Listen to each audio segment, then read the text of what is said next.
Donc en matière de sport, la première chose, c'est qu'il ne faut jamais s'arrêter. Et c'est vrai que c'est une période de vie où on va avoir des chamboulements au niveau physique.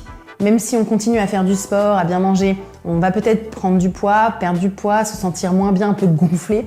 Vraiment parfois vous me rapportez ces sentiments de gonflement. Il ne faut pas paniquer et il faut continuer à faire du sport. Et pour le coup, en matière de sport, il faut faire de la musculation. C'est hyper important de continuer à se muscler et pas que du renforcement musculaire avec un petit élastique ou un poids de corps, pilates, yoga.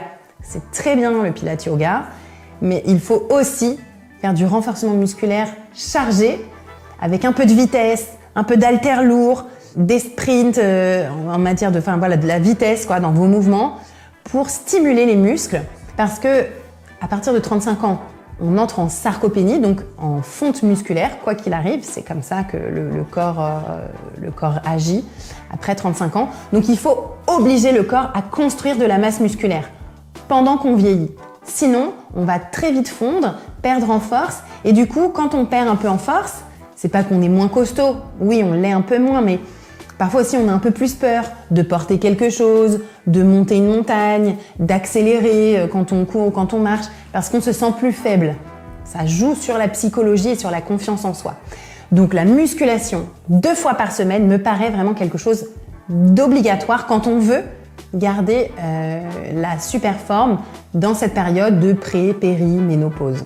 La musculation jusqu'à la fin de sa vie, ça me paraît vraiment la pierre angulaire, la base absolue de la forme physique.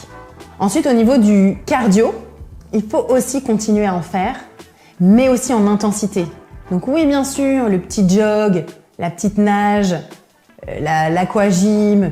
Ok, si ça vous fait plaisir, c'est fun, c'est sympa avec ses copines, le vélo, tranquille le dimanche. Mais si vous voulez aller plus loin et surtout garder vraiment une forme et pas être en déclin, il faut que vous fassiez de l'intensité cardio, c'est-à-dire des sprints. Ça peut être des sprints en nage, des sprints en running, des sprints en vélo. Je pense du coup par exemple au club de cycling là où on fait beaucoup de sprints. Ça c'est excellent.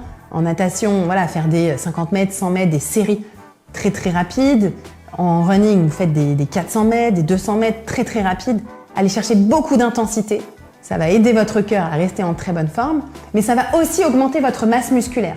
Quand on fait du sprint, on va chercher de la force max et du coup, on construit du muscle et construit un cœur solide.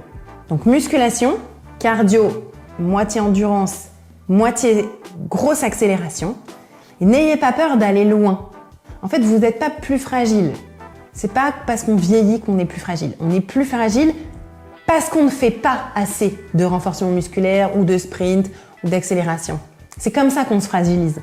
Donc si vous voulez garder la vraie forme physique sans trop de dégradation après 45 ans, 50 ans, il faut garder une intensité sportive importante. Et ça tombe bien parce que vous avez plus de temps. Vos enfants sont plus grands. Parfois dans le travail, on a des horaires un peu plus cool. Quand on a plus de 50 ans, on a construit une vie aussi où on est un peu plus cool. Et donc il faut en profiter pour vraiment s'engager dans du sport intense. Et faire aussi, pourquoi pas, des défis sportifs qui vous motivent. Je pense à Nathalie Simon et ses Ironman. Je pense à des nageurs en eau libre qui font des 10 km dans des lacs. Ça permet aussi de se sentir encore puissant et ça joue sur le mental.